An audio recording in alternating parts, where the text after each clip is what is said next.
This is a Vivekananda Kendra Kanyakumari recording. All recordings of Vivekananda Kendra are in the public domain. For more information and also to volunteer, please visit www.vkendra.org. My India, the India Eternal by Swami Vivekananda. Read by Abhishek Shinghorai. Chapter 1. My India, the India Eternal. India's history, culture and ideals.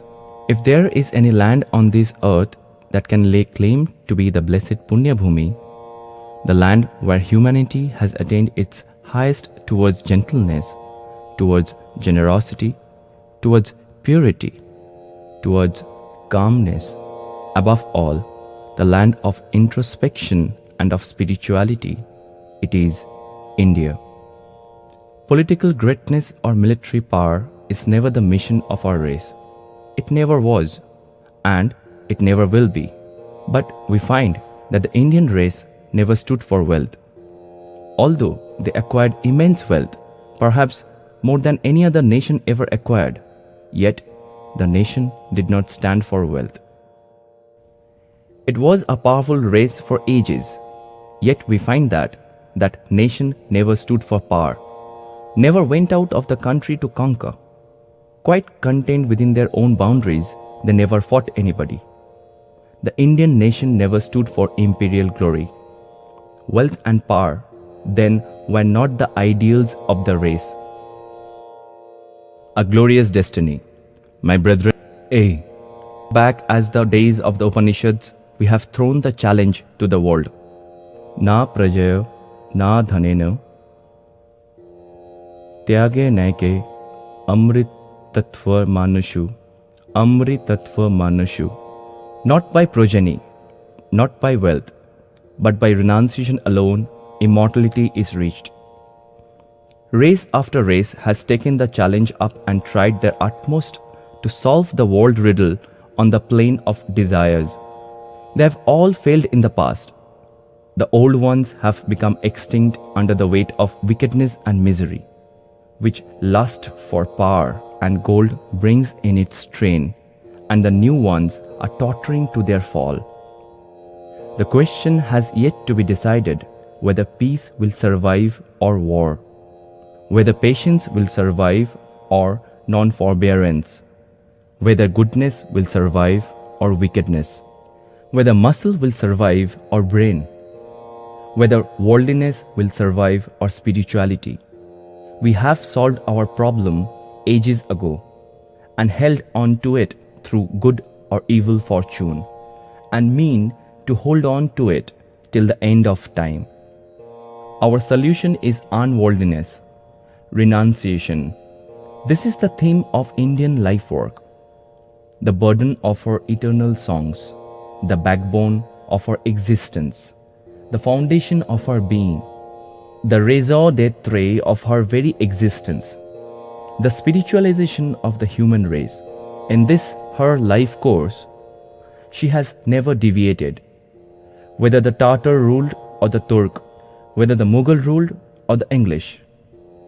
It is unfair to judge woman in the East by the Western standard. In the West, woman is the wife. In the East, she is mother. The Hindus worship the idea of mother, and even the monks are required to touch the earth with their foreheads before their mothers. Chastity is much esteemed. In India, the mother is the center of the family and our highest ideal. She is to us the representative of God, as God is the mother of the universe. It was a female sage who first found the unity of God and laid down this doctrine in one of the first hymns of the Vedas. He is of the Aryan race, who is born through prayer, and he is a non-Aryan who is born through sensuality. So deeply has this been recognized in India that there we even speak of adultery in marriage, except when marriage is consummated in prayer. That is the secret of the race, chastity. There are two great epics in the Sanskrit language, which are very ancient. They embody the manners and customs, the state of society, civilization, etc. of the ancient Indians. The oldest of these epics is called Ramayana, the life of Rama. Rama and Sita are the ideals of the Indian nation. All children, especially girls, worship Sita. The height of a woman's ambition is to be like Sita, the pure, the devoted, the all-suffering. Mahabharata means Great India, or the story of the great descendants of Bharata. This epic is the most popular one in India, and it exercises the same authority in India as Homer's poems did over the Greeks. The internal conflicts between righteousness and filial affection in the mind of the God-fearing, yet feeble, old, blind king Dhritarashtra, the majestic character of the grandsire Bhishma, the noble and virtuous nature of the royal Yudhishthira and of the other four brothers, has as mighty in valor as in devotion and loyalty. The peerless character of Krishna, unsurpassed in human wisdom, and not less brilliant, the character of the women, the stately Queen Gandhari, the loving mother Kunti, the ever-devoted and all-suffering Draupadi. These and hundreds of other characters of this epic and those of the Ramayana have been the cherished heritage of the whole Hindu world for the last several thousands of years and form the basis of their thoughts and of their moral and ethical ideas.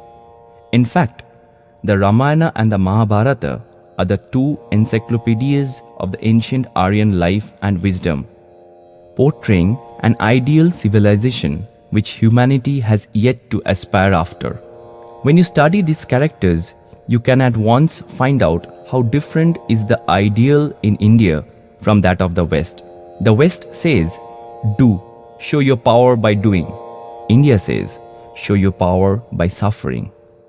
The West has solved the problem of how much a man can have.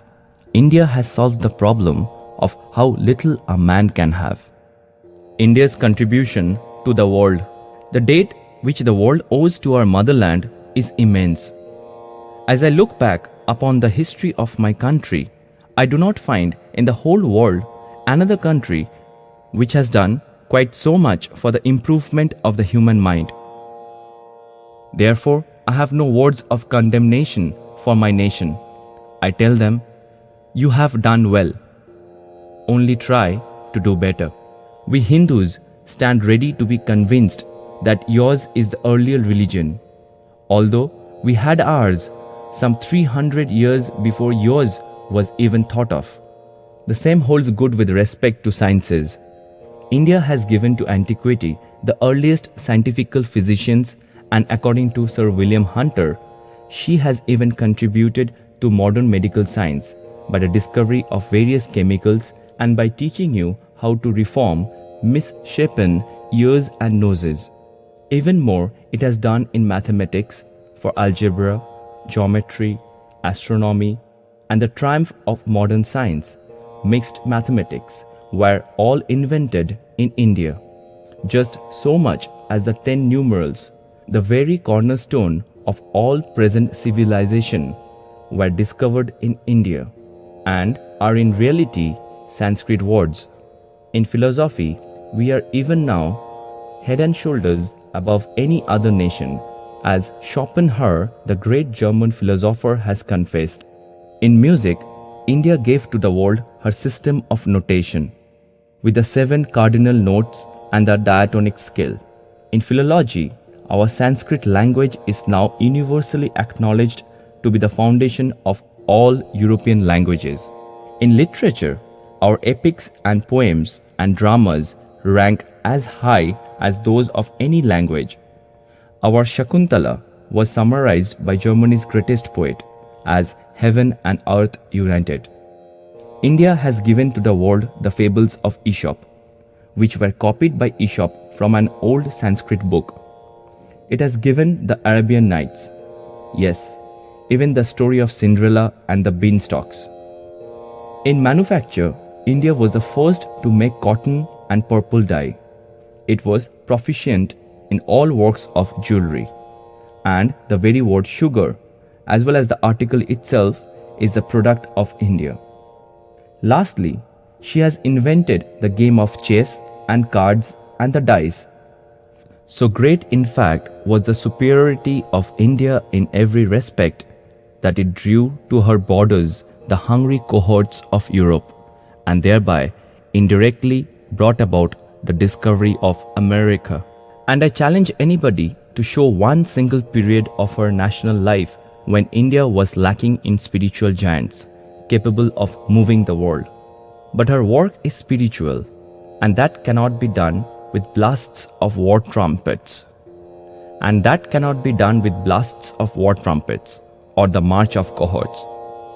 Her influence has always fallen upon the world like that of the gentle dew, unheard and scarcely marked, yet bringing into bloom the fairest flowers of the earth. Here in this blessed land, the foundation, the backbone, the life center is religion and religion alone.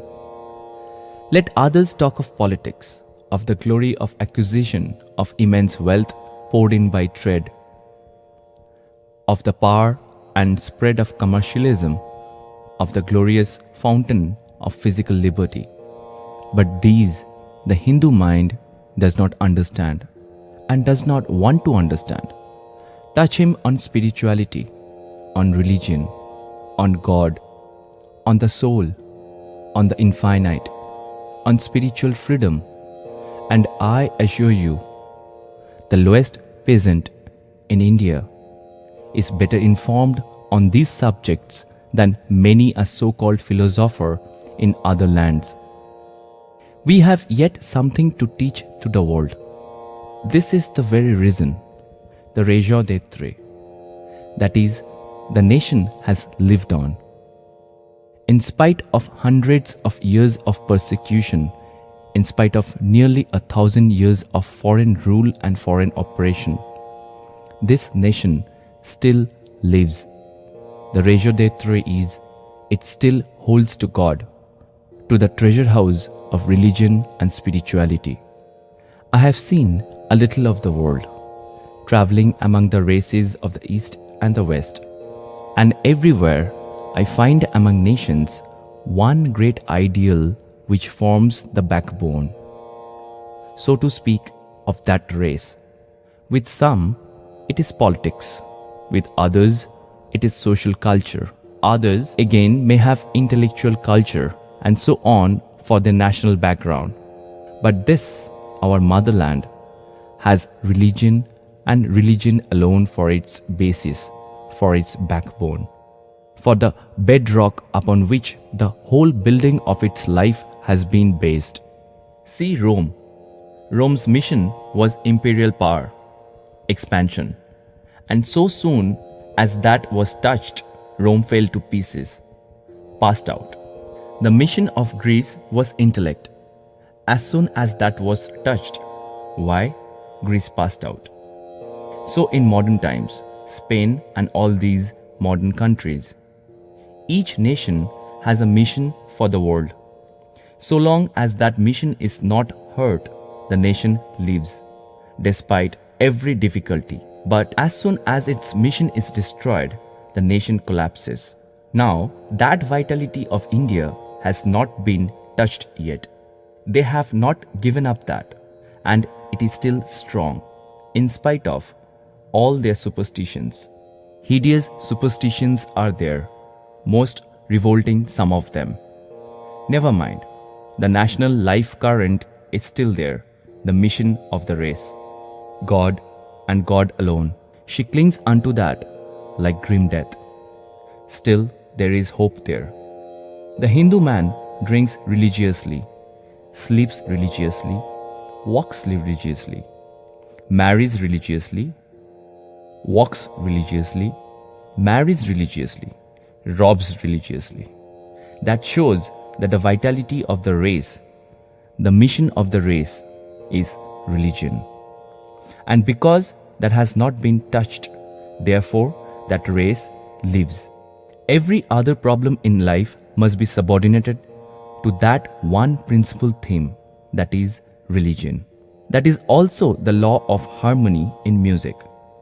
There may be a nation whose theme of life is political supremacy. Religion and everything else must become subordinate to that one great theme of its life. But here is another nation whose great theme of life is spirituality and renunciation, whose one watchword is that this world is all vanity and a delusion of 3 days. The eternal India. India I loved before I came away. Now the very dust of India has become holy to me. The very air is now to me holy. It is now the Holy Land, the place of pilgrimage, the Tirtha. We all hear so much about the degradation of India. There was a time when I also believed in it. But today, standing on the vantage ground of experience, with eyes cleared of obstructive predispositions and above all, of the highly colored picture of other countries toned down to their proper shade and light by actual contact, I confess, in all humility, that I was wrong. Thou blessed land of the Aryas, thou wasn't never degraded. Scepters have been broken and thrown away. The ball of power has passed from one hand to hand. But in India, scepters have been broken and thrown away. The ball of power has passed from hand to hand. But in India, courts and kings always touched only a few. The vast mass of the people, from the highest to the lowest, has been left to pursue its own inevitable course. The current of national life flowing at times slow and half-conscious, at others strong and awakened. I stand in awe before the unbroken procession of scores of shining centuries, with here and there a dim link in the chain, only to flare up with added brilliance in the next. And there she is walking, with her own majestic steps, my motherland, to fulfill her glorious destiny, which no power on earth or in heaven can check. The regeneration of man the brute into man the God. This national ship has been ferrying millions and millions of souls across the waters of life. But today, perhaps through your own fault, this boat has become a little damaged, has sprung a leak. And would you therefore curse it? Is it fit that you stand up and pronounce malediction upon it? One that has done more work than any other thing in the world. If there are holes in this national ship, this society of ours, we are its children. Let us go and stop the holes. Let us gladly do it with our heart's blood. And if we cannot, then let us die. We will make a plug of our brains and put them into the ship. But condemn it never. Say not one harsh word against this society. I love it for its past greatness.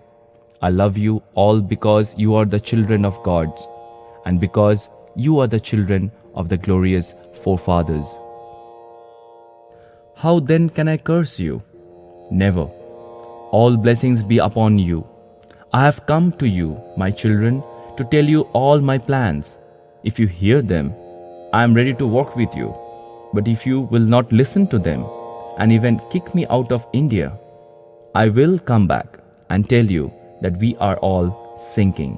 I have come now to sit in your midst, and if we are to sink, let us all sink together, but never let curses rise to our lips. O India, forget not that the ideal of thy womanhood is Sita, Savitri, Damayanti. Forget not that the God thou worshippest, the great ascetic of ascetics, the all-renouncing Shankara, the Lord of Uma. Forget not that thy marriage, thy wealth, thy life are not for sense pleasure, are not for thy individual personal happiness. Forget not that thou art born as a sacrifice to the mother's altar. Forget not that thy social order is but the reflex of the infinite universal motherhood. Forget not that the lower classes, the ignorant, the poor, the illiterate, the cobbler, the sweeper are thy flesh and blood, thy brothers. Thou brave one, be bold, take courage, be proud that thou art an Indian, and proudly proclaim, I am an Indian. Every Indian is my brother. Say, the ignorant Indian, the poor and destitute Indian, the Brahmin Indian, the Pariah Indian is my brother. Thou too, clad with but a rag round thy loins, proudly proclaim at the top of thy voice, the Indian is my brother, the Indian is my life. India's gods and goddesses are my God. India's society is the cradle of my infancy, the pleasure garden of my youth, the sacred heaven, the Varanasi of my old age. Say, brother, the soil of India is my highest heaven. The good of India is my good. And repeat and pray day and night. O thou Lord of Gauri, O thou Mother of the universe, vouchsafe manliness unto me. O thou Mother of strength, take away my weakness, take away my unmanliness, and make me a man. End of Chapter 1. My India, the India Eternal by Swami Vivekananda. This is a Vivekananda Kendra Kanyakumari recording. All recordings of Vivekananda Kendra are in the public domain. For more information and also to volunteer, please visit www.vkendra.org.